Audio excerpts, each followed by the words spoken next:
Eu fui desafiado a partilhar com vocês um tema que é muito caro ao metodismo brasileiro: a experiência religiosa de João Wesley. Nós vamos dialogar sobre esta experiência de Wesley, mas eu gostaria de desafiar vocês a avançarem nessa reflexão.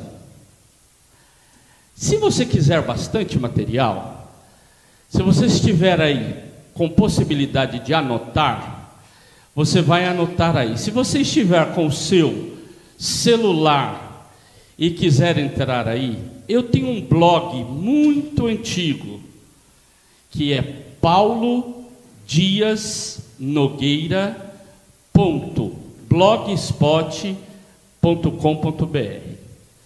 Se você entrar lá, nesse blog, você encontrará muitos materiais, inclusive um material específico sobre história do metodismo.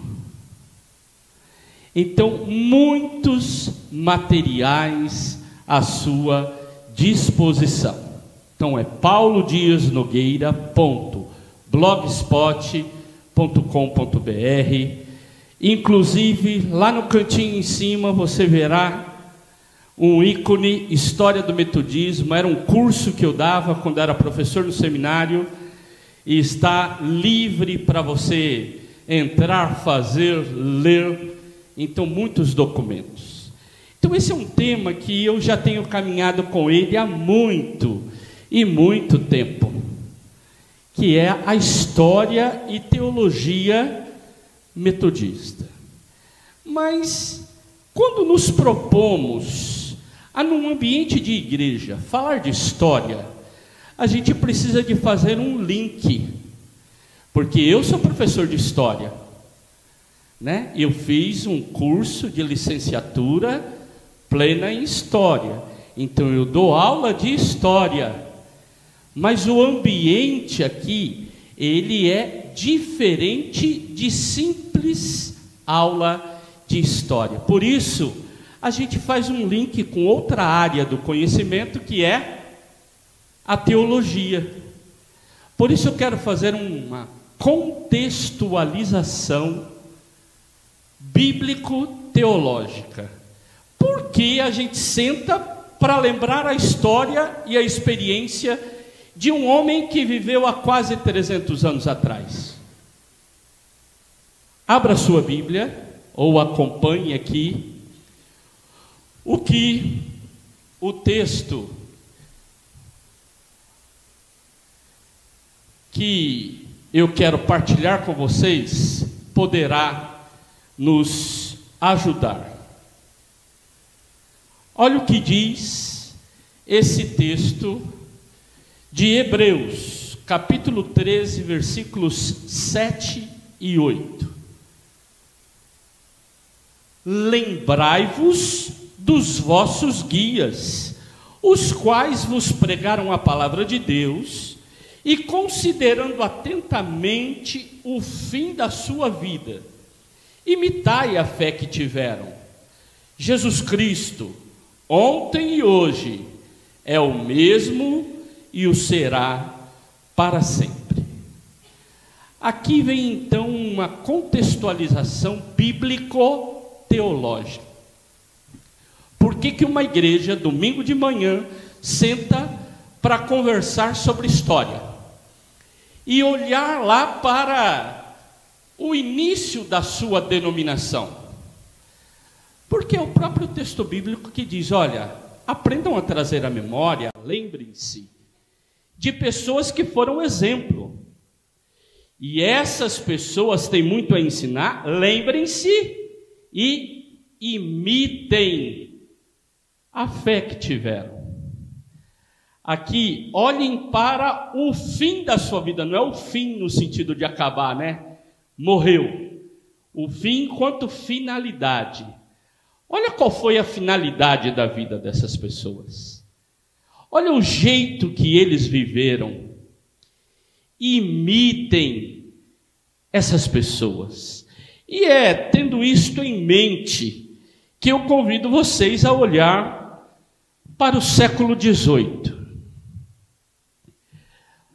Eu sou pastor há alguns anos e vejo alguns irmãos mais antigos aqui e muitos novos, mas quem já caminhou um pouquinho na história e é um pouquinho mais velho, viveu um tempo que não é o tempo dos streams e nem o tempo dos nossos álbuns digitais. A gente tinha álbum físico. E eu lembro, eu comecei meu ministério pastoral em 92. Muita gente não tinha nem nascido, né? E a gente ia visitar as pessoas, às vezes as pessoas falavam assim: deixa eu mostrar o meu álbum de casamento. Tá. Aí você começa a ver o álbum, você não conhece ninguém. Você só conhece os noivos, que estão com uma carinha muito novinha, que você questiona: será que é ele mesmo? Será que é ela mesma? A gente conhece somente o casal. Para as outras pessoas, aquele álbum não tem tanto valor, mas para quem viveu o momento, consegue trazer à memória muitas coisas boas. Mas lembrem-se que foto é o registro de algo que fica ali estático, parado, tirou, registrou. Como é que a gente tirava foto antigamente? Gente, vocês que são mais novos, era um parto tirar foto. Porque tinha que tomar cuidado para não sair com o olho fechado, para a criança não sair com o rosto virado, para não acontecer alguma coisa errada. Senão, como é que a gente falava? Que queimava a foto, não era isso? A gente ia gastar dinheiro revelando a foto e não ia servir. Gente, reunir uma galera para tirar foto era difícil. Se tivesse criança, ainda ficava assim: fica quieto, olha para frente, abre o olho, para de mexer com o teu irmão. Não era mais ou menos assim? Hoje, com um celular desse, você vai falar assim: gente, eu vou tirar foto. Antes do pessoal se arrumar, você já tirou 57 fotos e meia. Depois você fala: vou ver a que ficou melhor. Foto é aquilo que você registra num momento, mas não significa que aquela foto que você tirou represente o evento todo. Muita coisa aconteceu naquele evento.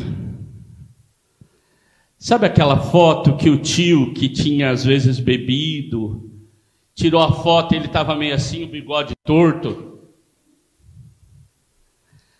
A gente só vê a foto, mas o que ele aprontou na festa do casamento,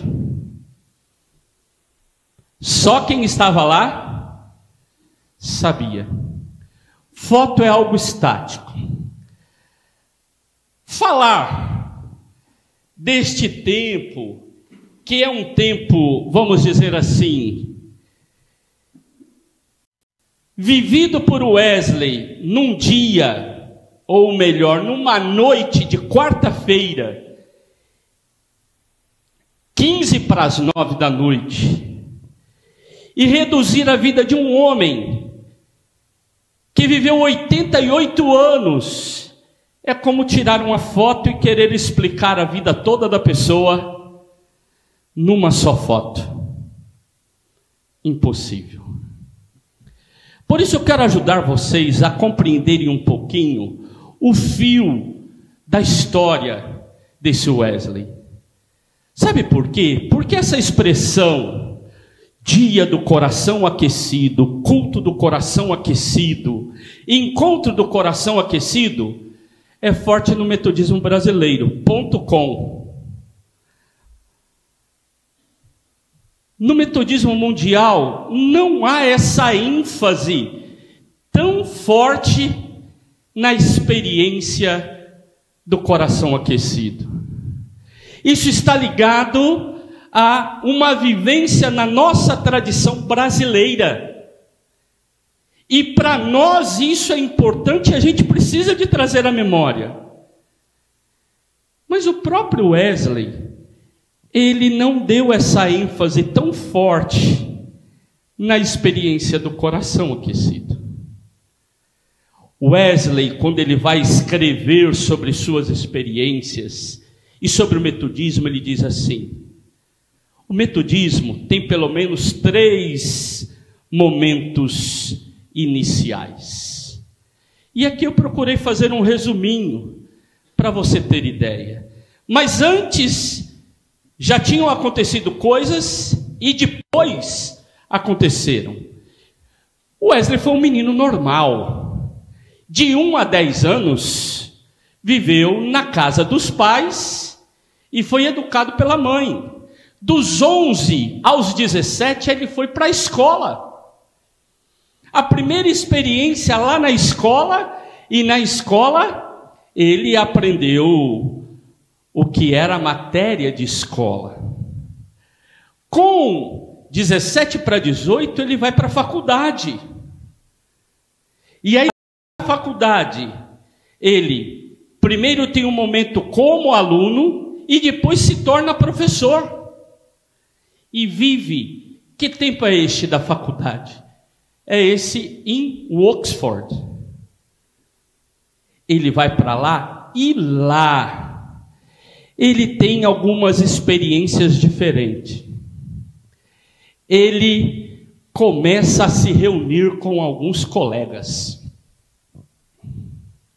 Eles formam um clube, um grupo, uma célula, uma galera do bem, que quer ler a Bíblia, estudar e fazer o bem na sociedade. Visitavam as prisões, ajudavam as pessoas mais pobres. Esse clube recebeu um apelido. Gente, a gente fala tão assim, né? Eu sou metodista. Isso é um apelido, gente. Era uma chacota. Não sei se você sabe, na cultura inglesa, o inglês é extremamente metódico. Quando a gente vai falar se uma coisa nesse horário, a gente fala assim, horário britânico, porque eles são metódicos. Agora imagine um povo metódico, olha para uma molecada e fala, eles são metódicos? Pensa comigo. Um povo inglês chamando uma molecada que se reúne para fazer as coisas boas, fala assim, eles são metódicos pra caramba, eles são metodistas.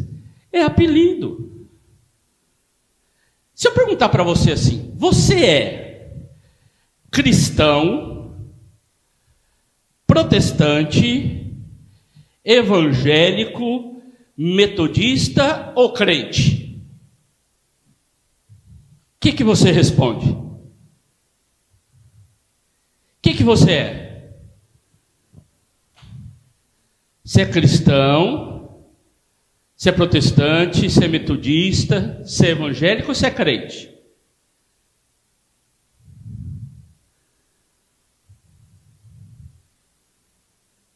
A gente precisa de entender o contexto histórico. Cristão é um apelido que começou na época bíblica. Aqueles que seguiam a Cristo começaram a ser apelidados de pequenos cristos. Falava assim, esse aí é daquela turminha do Cristo lá, lembra? Ele é um cristinho.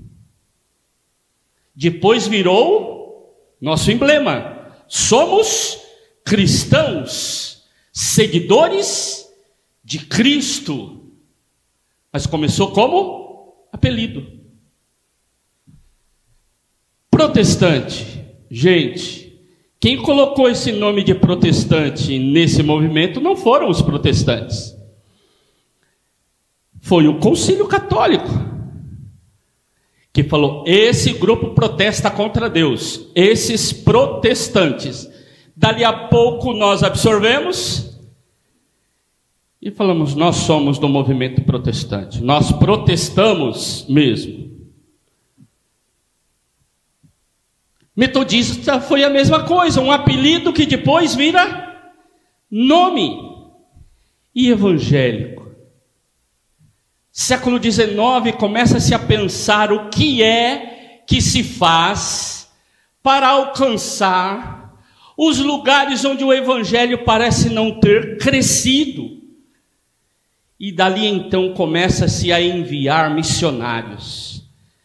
Só que as juntas de missões começam a pensar: se a gente chegar nesses lugares e falar, eu sou batista, aí o outro chega e fala, não, eu sou presbiteriano, o outro fala, não, eu sou luterano, eu sou, nós vamos chegar dividido. Vamos fazer o seguinte, a junta de missões resolveu falar, nós somos evangélicos, seguimos o evangelho, nós vamos evangelizar a partir do evangelho. Daí, evangélicos. Pasmem. Sabe qual é o único lugar do mundo onde se usa a expressão crente para separar daqueles que são católicos? Brasil. Por quê? Quando começa a missão no século XIX aqui no Brasil, o que é que nós temos?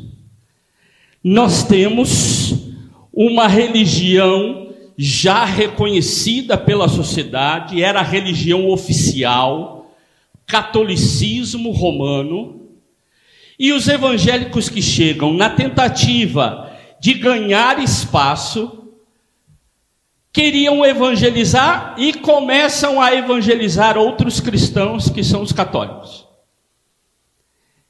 Mas como é que você vai falar assim? Nós somos cristão que vira cristão também, entendeu? Aí começa-se o seguinte discurso: nós somos os que verdadeiramente se converteram. Também não pegou. Olha, de verdade, você quer conhecer? Você tem que crer, você tem que ser crente de verdade. Daí nasce a expressão crente.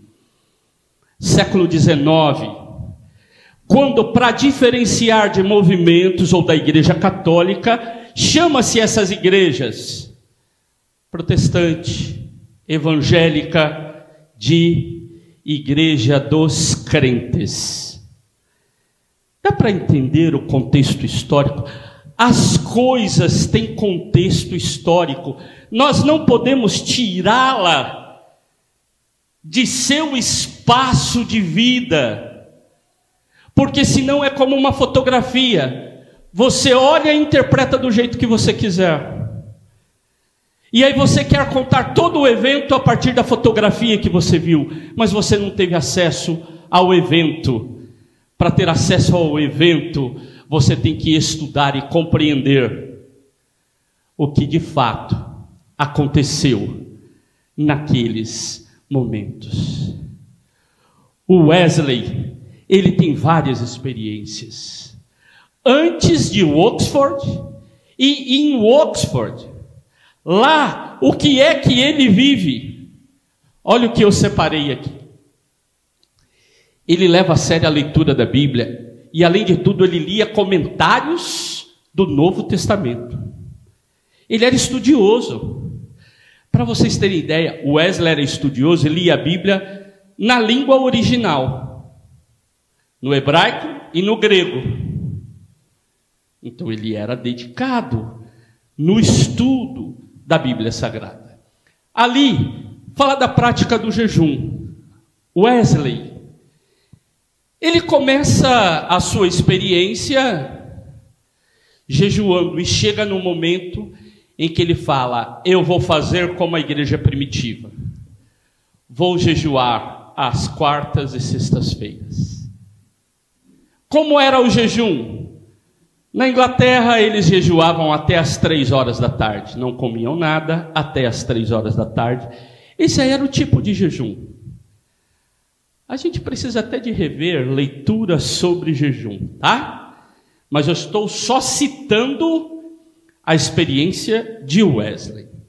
Wesley também era muito dedicado à oração e às visitas às pessoas necessitadas e às pessoas presas. Vamos olhar para a Inglaterra do século XVIII? A pessoa podia ser presa porque estava devendo a galinha que tinha comprado e não pagou. Quem era dono da galinha falou: ele me deve e não me paga, prende. Já pensou se fosse hoje?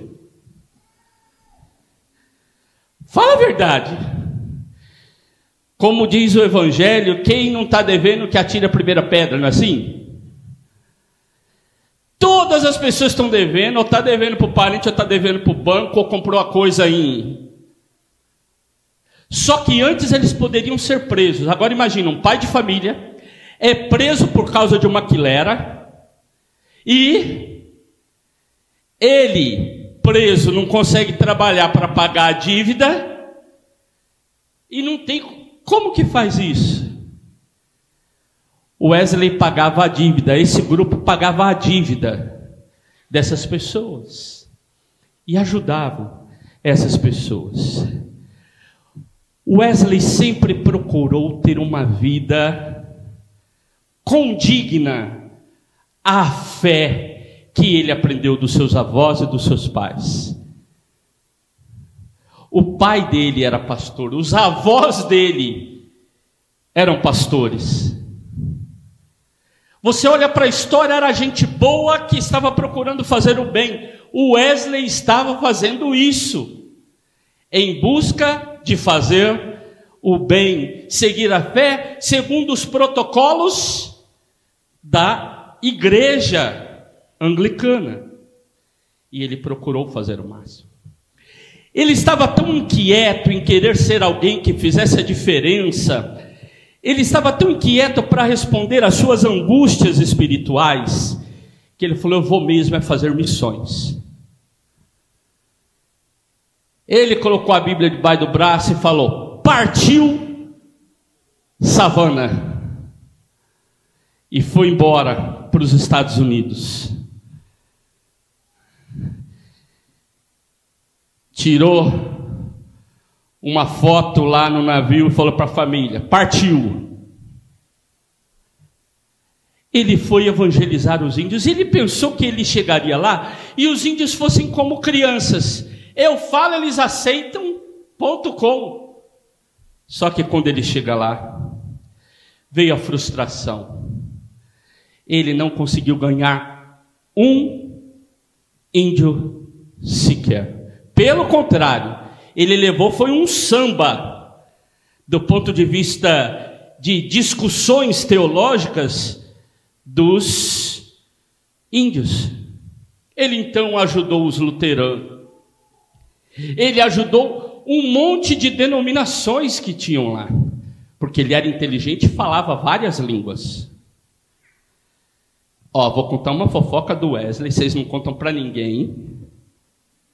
O Wesley resolveu se apaixonar lá longe de casa. Fofoca é babado. Ele se apaixona por uma moça. Já que o Wesley estava com aquele negócio: eu vou ganhar o mundo, eu vou fazer isso. E ele estava meio engraçadinho com ela, mas ele resolveu continuar a viagem missionária. Quando ele voltou, ela estava noiva.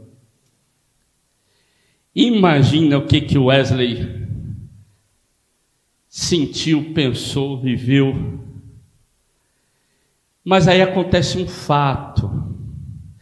Esse Wesley, buscando a vontade de Deus, cheio disso, vive as suas contradições. A gente não vive isso.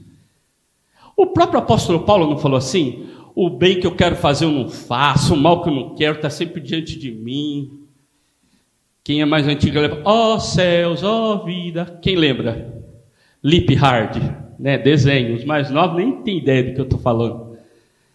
Gente, o Wesley, na hora do culto, essa gatona chega para receber a Santa Ceia, ele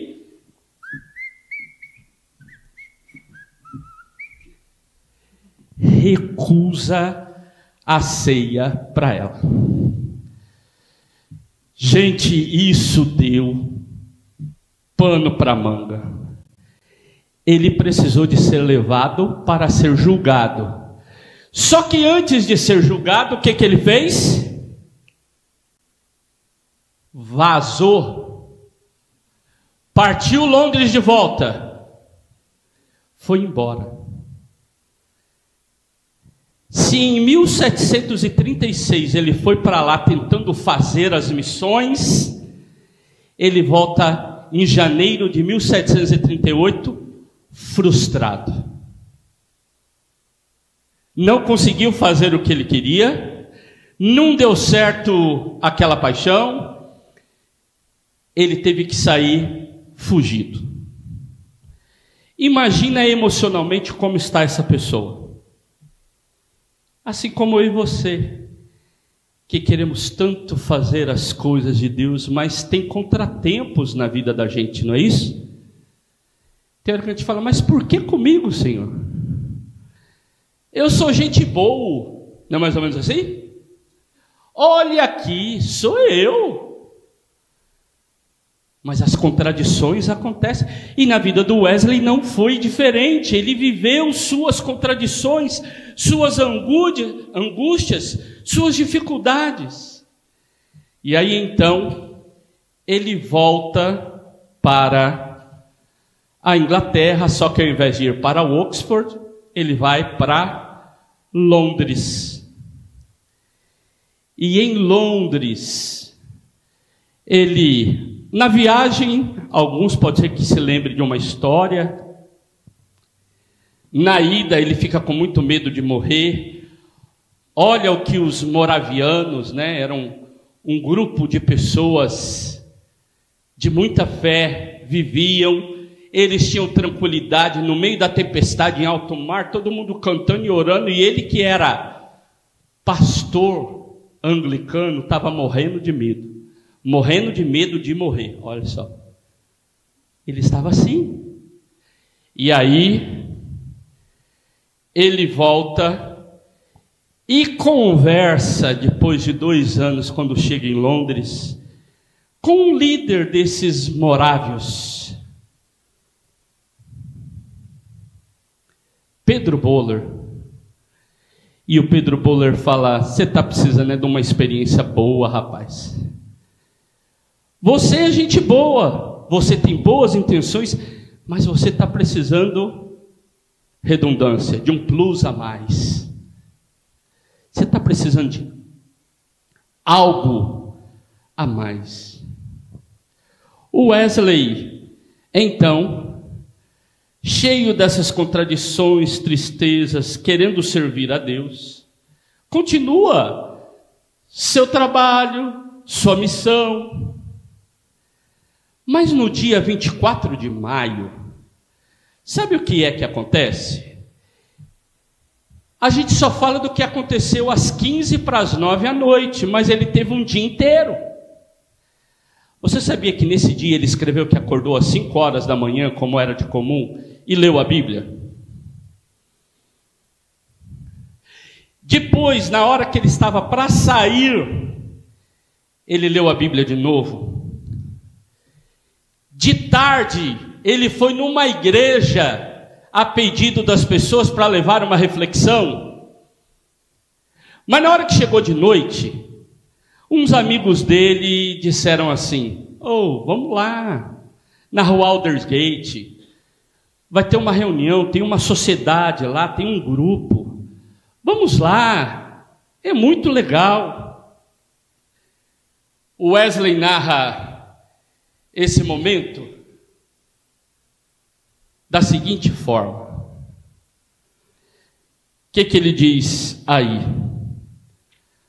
À noite, fui de má vontade à sociedade na rua Aldersgate, onde alguém estava lendo o prefácio de Lutero para a Epístola aos Romanos, cerca de 8:45, enquanto ele estava descrevendo a mudança que Deus opera no coração pela fé em Cristo, eu senti meu coração estranhamente aquecido.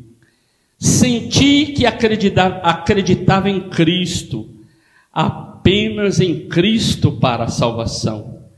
E uma segurança me foi dada que Ele havia levado os meus pecados, sim, os meus pecados, e me salvado da lei do pecado e da morte. Isso aqui é o que ele escreveu no diário dele. Eu tenho a coleção dos escritos de Wesley. São 12 volumes dessa grossura, onde tem cartas, diários, comentários, tudo. Wesley era alguém que escrevia muito e registrava muito. E ele registrou não só esse momento, mas registrou a parte das 5 horas da manhã, a hora que ele saiu, a hora que ele foi na igreja, o que ele falou, o que ele leu. E foi bem específico agora à noite, dizendo, às 8:45, eu estava participando do culto, no momento do louvor. Foi isso? O que ele falou? No momento de oração. Foi isso que ele falou? O que ele disse? Alguém estava lendo. Você consegue imaginar o teor emocional de uma reunião de ingleses lendo o prefácio de um outro livro que foi escrito em alemão e traduzido em inglês?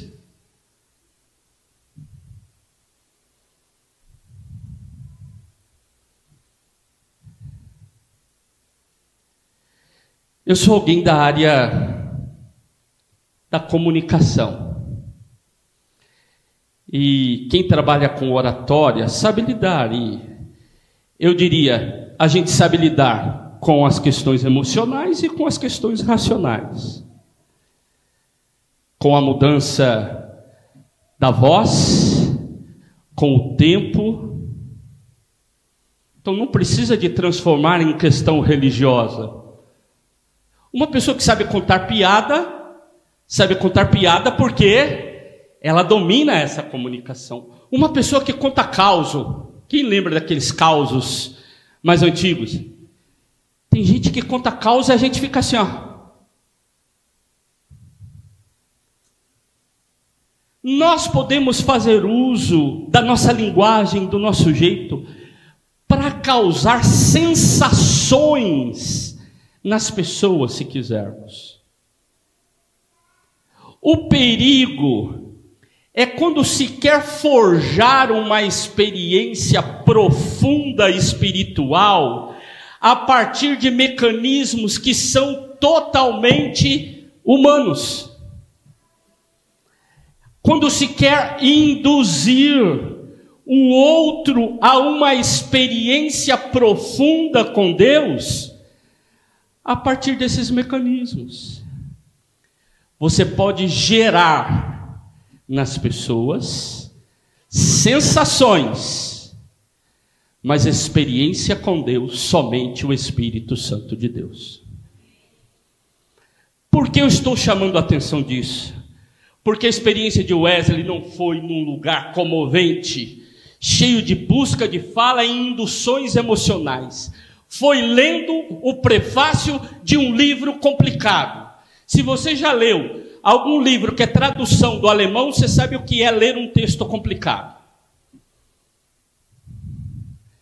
Imagina, Lutero escreveu no século XVI. Os caras traduziram e eles estão lendo aqui no meio do século XVIII.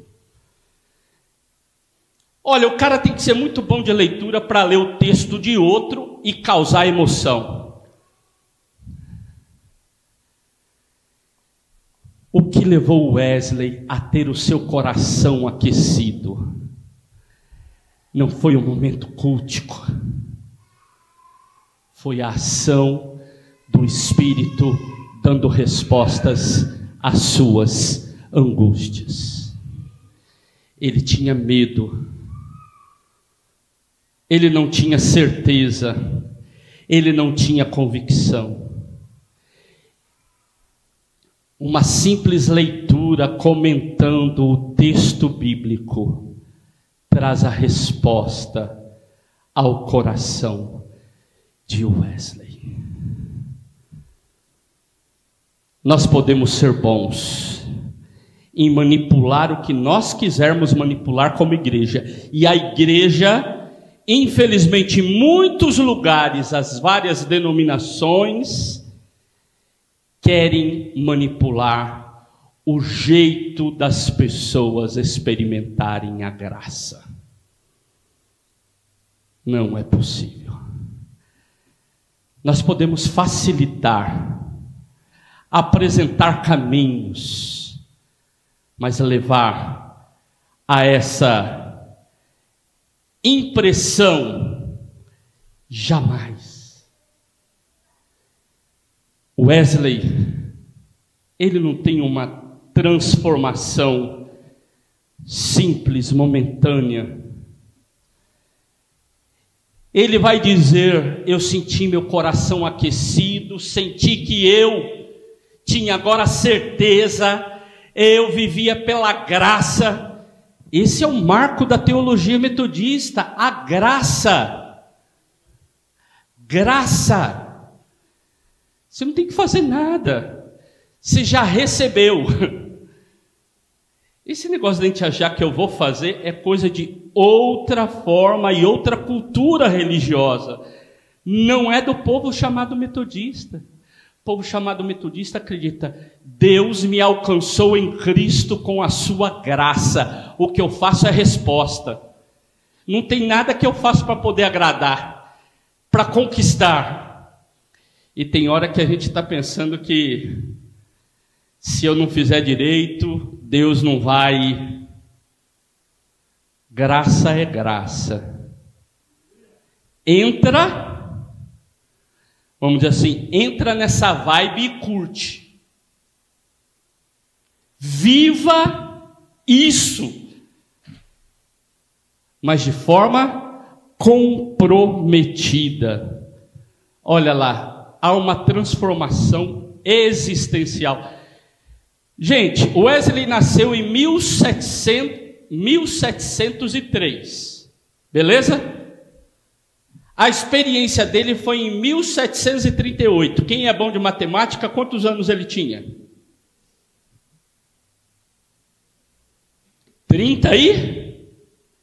35. Mas ele viveu até os 88. Viveu mais quanto? 53. Como é que a gente vai falar da história do Wesley quando ele tinha 35 anos, se o cara foi sério a vida inteira até os 88 anos? Essa experiência não foi uma experiência emocional, foi uma experiência existencial. Muda, amplia, transforma esse homem que quer servir a Deus. Foi mais do que um sentimento, muito mais que um sentimento. Estava ligado à resposta a uma angústia que ele tinha. Deus o deu. E ele então pode viver plenamente. Agora, essa experiência não o tornou preso.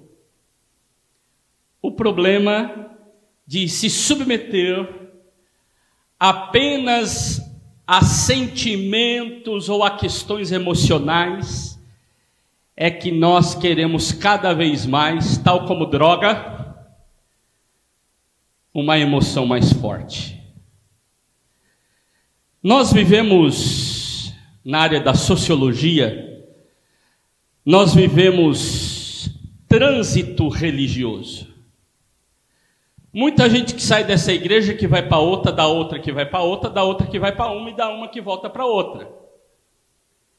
Muito disso ligado a questões relacionais, mas a busca de algo que seja diferente. Então, o louvor dessa igreja aqui já chegou no eu quero um mais. Eu quero um nível 2. Eu quero ir para o 3, até chegar no nível hard. Só que a gente nunca encontra. Quando nos tornamos reféns dos nossos sentimentos, nós sempre queremos algo mais e voltado para nós. Gente, corremos o risco de ter uma fé egoísta quando nos submetemos a simplesmente as nossas emoções, porque aí nós não estamos mais preocupados com o outro. Tem uma música que eu me lembro da minha infância, pode ser que a gente cante até hoje com as crianças, mas música egoísta. Olha só, te fala assim: caminhando eu vou para Canaã. Olha só, o que a gente apronta depois? Se você não vai,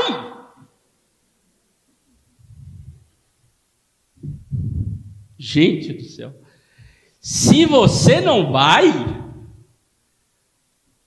larga do meu pé, deixa eu ir, cara. Gente, o evangelho não é isso. O evangelho, se você não vai, eu vou brigar até você querer ir. Eu quero estar do teu lado, eu não vou ser um cara chato, mas eu quero muito que você esteja comigo. Essa ideia do cada um por si não existe no reino.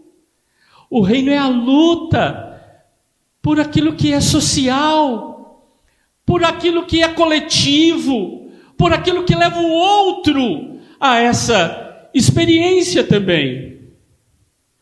Então pense que o Wesley, ele não fica preso dentro da comunidade. Você já deve ter ouvido uma frase muito famosa, muito conhecida do povo chamado metodista, que é: o mundo é a minha. Por que ele disse isso?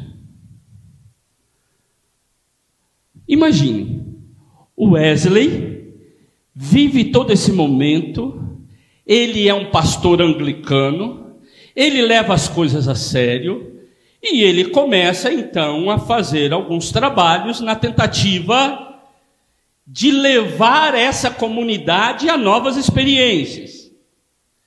Mas aí a igreja oficial começa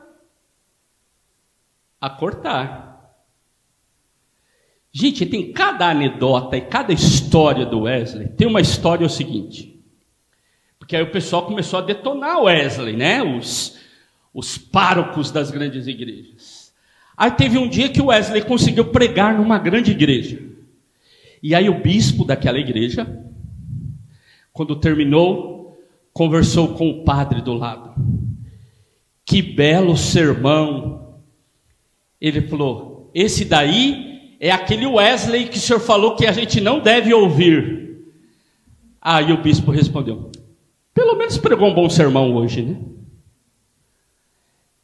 Ele não tinha mais espaços. E ele chega então na comunidade que era a comunidade da sua família. E lá ele não pôde pregar. Sabe o que ele fez? Antigamente, assim como muitas igrejas e algumas cidades no mundo, o cemitério fica ali no terreno da igreja. O pai dele estava enterrado ali em Epworth. Sabe o que ele fez? Ele falou: não vai deixar eu pregar lá no púlpito? Ah, é? Ah, é, bebê? Ele subiu no túmulo do pai dele, falou: aqui ó, tá vendo esse pedacinho aqui ó? Tá vendo aqui? Aqui é da minha família. Aqui eu posso. Eu vou pregar, se alguém quiser ouvir, que ouça. E ele começa a pregar, multidões começam a ouvi-lo, vai se espalhando. A frase famosa, o mundo é a minha paróquia, vem a partir dessa experiência. Se eu não posso falar onde é o espaço real da paróquia, eu vou para outros espaços e transformo estes espaços em paróquia. Esse coração aquecido não é um coração que ficou voltado para dentro. Eu vou para a reunião de oração agora, eu vou jejuar, eu vou buscar, se você não vai. Não. Ele literalmente luta em favor do outro. Wesley tem uma relação, que é a relação de levar outros à experiência cristã. O que é que essa experiência em Aldersgate provoca nele? Esse coração não é uma questão emocional apenas. Coração aquecido é paixão por vidas, por pessoas. E diz que ele vai pregar fora das igrejas, entre os pobres e os trabalhadores. O Wesley levantava muito cedo, porque ele ia pregar antes dos mineiros, não os mineiros de Minas Gerais, não, os mineiros de carvão entrarem no seu trabalho às 5. Ele pregava na troca de turno. Eu moro numa cidade onde tem essas fábricas de automóveis, né? As trocas de turno é rapidez, né? É gente entrando e gente saindo. A força sindical, quando vai fazer seus movimentos, tem que pegar esse momento rápido. E o Wesley, ele aproveitava essas trocas de turno para poder evangelizar, cuidar das pessoas. Ele também funda comunidades, pequenos grupos, sociedades, para o crescimento. A igreja tem vivido isso aqui, não tem? Vivido esses ambientes de pequenos grupos, para crescimento, para fortalecimento. Wesley visitou doentes, prisioneiros, fundou escolas. Kingswood, a primeira escola metodista. É fantástico, se você entrar lá no blog, você vai achar um monte de artigo que eu tenho lá. Você vai conhecer um pouco da história e você verá. Começa um trabalho sério de educação infantil. Há um trabalho sério de ação social, de ajuda às outras pessoas. Nós precisamos superar o reducionismo. Nós precisamos de entender que toda a ação de avivamento, de aquecimento do coração, de experiência com Deus, não pode ser intimista, do eu para mim mesmo. É uma experiência que nos torna apaixonados pelo outro. E nós não queremos ir para o céu sozinho. Nós queremos levar pessoas. Mas antes de ir para o céu, nós queremos viver com elas aqui, ó, nesse lugar. Viver com seriedade. Viver esse lema do mundo é a minha paróquia. Precisamos avançar e não reduzir a experiência do coração aquecido num culto. Que, gente, eles não estavam nem cantando e nem estavam orando. Alguém estava lendo um prefácio. Era momento de instrução. Era momento de aprendizado, de instrução. E foi nessa hora que Wesley sentiu o seu coração aquecido. Entender que o dia 24 de maio foi um dia maravilhoso para Wesley. Mas repito aqui, artigo indefinido, singular, masculino. Um dia e não o dia.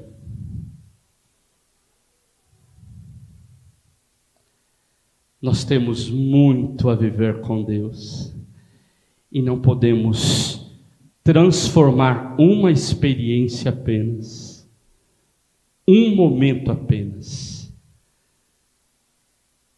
no momento emblemático. A nossa experiência é constante. Wesley viveu constância. Não sei se você sabe como foi o último dia de vida do Wesley.